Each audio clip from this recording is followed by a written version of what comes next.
A lot of our subscribers are interested in working as embedded engineers. A lot of people are passionate towards embedded systems domain. So today's video is the skills that you require to become an embedded engineer. That is, if you have at least some of the skills, not everything is not possible, basically it's impossible.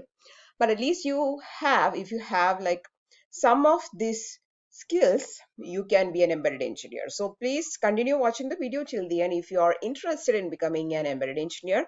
Also, please show me some love by supporting the channel, by subscribing to it, sharing the videos with your friends, hitting that button. Those things will be always encouraged. Let us see from various job notifications that what are the current requirement in the embedded market. What are the current skills needed in the embedded industry? Okay, so I'm going through basically some of the skills required. So you can understand that these are the skills needed for embedded engineers. So the company called Innovation Communication Systems, they are hiring people for embedded engineers specifically, and they are very clearly mentioning that you can be a fresher, but you need to have these skills. So embedded system engineer is responsible for development and enhancement of board support package, that is BSP, of various high complex multi-core boards, CPU, FPGA, etc.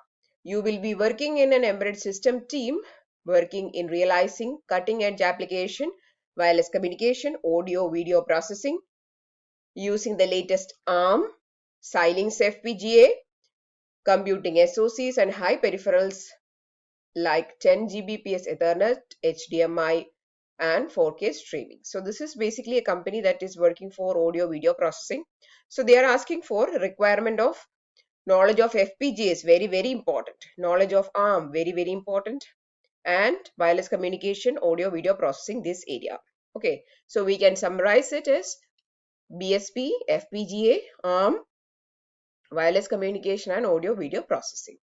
Let us see next job opportunity. In that the requirement they have mentioned here is this. So design, develop and maintain firmware. The engineer will be responsible for designing, developing and maintaining both hardware and firmware for embedded device and systems, hardware and software. The focus will be on the field bus communication as per the standard industry network communication. Okay. Also, you need to have knowledge of protocols like Profinet, EtherCAT, Ethernet IP, Profibus, DP. These are some protocols. Okay, it is not something like hardware or anything. It's just protocols. You need to have knowledge of this. Then, engineer will develop test strategies for the testing of these field bus products. Then, certification test, collaboration, team building. These are the things. Okay, competencies they have mentioned here is very clearly. Please observe programming knowledge of C, C++, C hash. Also some protocols, Ethernet protocols. Okay, so this is basically embedded plus Ethernet related, that is networking plus embedded domain. So that's why it has a mixed requirement. Fair enough. Let's move on to the next opportunity. Staff engineer, control engineering, even though they are hiring for embedded engineers only. Let's have a look on the requirement here. Okay. So design, implementation, troubleshoot of various open and closed loop control system of power electronics, converters, inverters, etc. on the aviation power industry. Test embedded motor control power electronic circuit. Simulate PLECS, MATLAB Simulink. So MATLAB Simulink also required. Understanding of C language, again C programming. Understand power systems, performance matrices. Those are also very important. Estimate the stability of systems. Use board analysis tools to assess the stability margins. Lead validation efforts to test functionality. Work with customers, both internal and external, and troubleshoot. So these are some general things. These are not the skills. Okay. Let's scroll down again. Again, they have asked for the proficiency of SPICE tools, that is like hardware description language tools, MATLAB, Simulink, ANSYS, knowledge of FPGA, C, embedded C programming, PCB layout, PCB level troubleshooting, Very clearly they have mentioned here. Okay, let's move on to the next job opportunity. Let's see what is the requirement. Okay, here they have asked again, lead the integration control features into embedded software, ensure seamless functionality with vehicle propulsion system, implement control requirements, hardware in loop testing. These are testing of embedded systems. Let us sum up with a article that I have seen in LinkedIn. Okay, so I was scrolling through LinkedIn. I got this one. The 10 skills every embedded engineer should have. I thought this will be really useful, so I thought of sharing it with you. So the responsibilities of embedded engineer, one is hardware and software design. Obviously, it is very important. Embedded engineers required to develop hardware and software components for embedded systems. Hardware engineers and software developers, they mostly, it will be two different posts. So you don't do both. You either do hardware or you do software. Okay.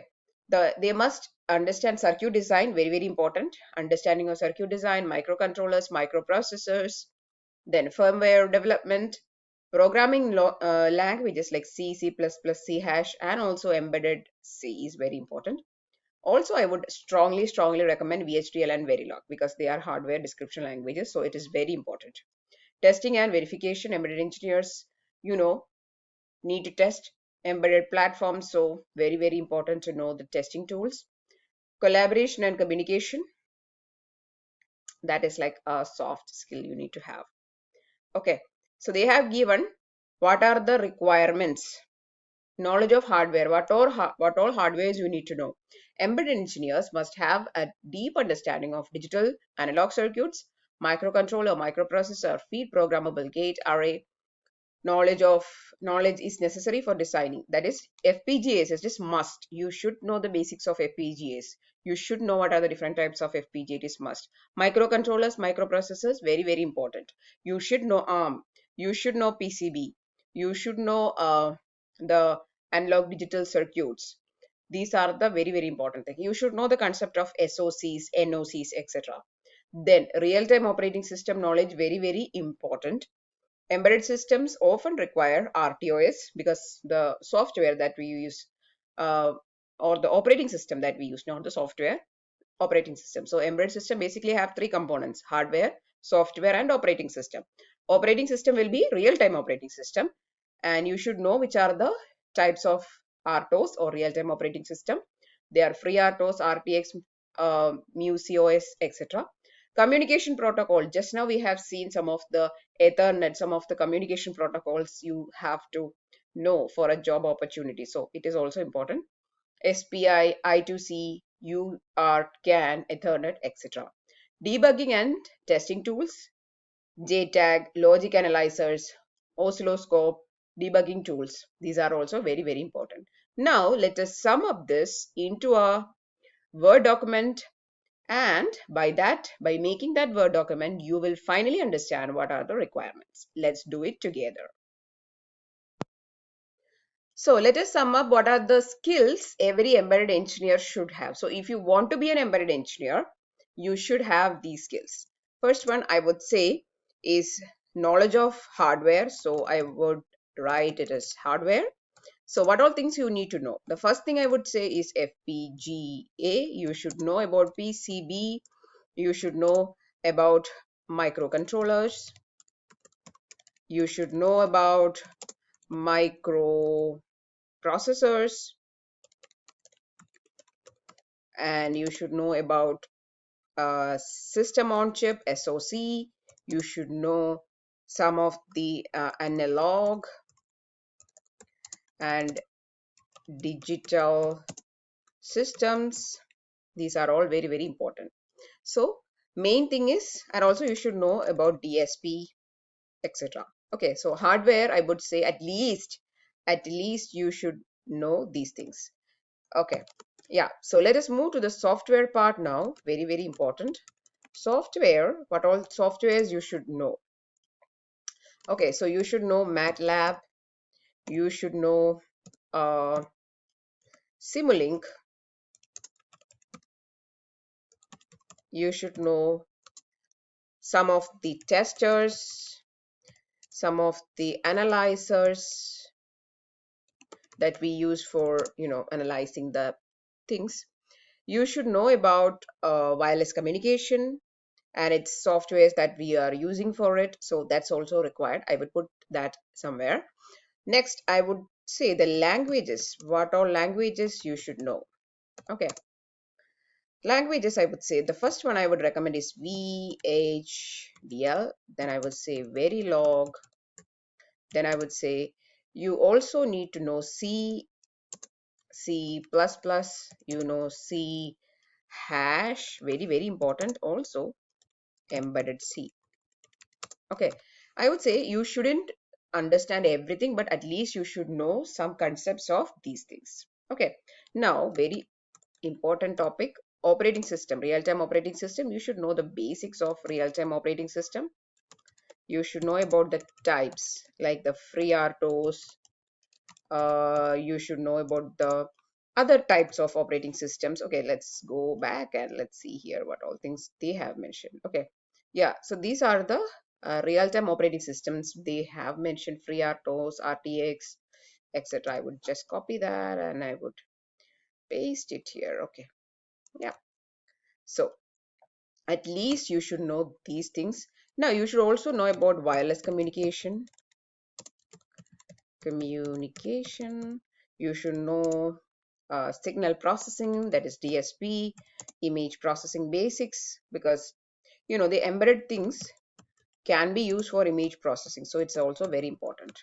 Okay, so I would stick to at least these things. At least try to learn about these things before going to an interview, or before attending an interview for an embedded engineer, because at least these things, if you know, you can get a chance. So if you want to become an embedded engineer, at least the bare minimum you should know this much. Okay, so we just explored, actually we did this together, right? We explored some very famous job opportunities. From the job opportunities, we picked some and we got to know that these are important. So, one thing I forgot, that was the ARM, very important. Okay, again, it comes under the microcontroller microprocessor. So these are very, very important. So please try to explore these areas, try to learn from the internet and be knowledgeful. Okay. Yeah, that's all for today's video. The video was about skills every embedded engineer should have. So please support the channel. We are growing together. We are learning together. I'm helping you. Please help me. Subscribe, share. Thanks for watching and keep on watching.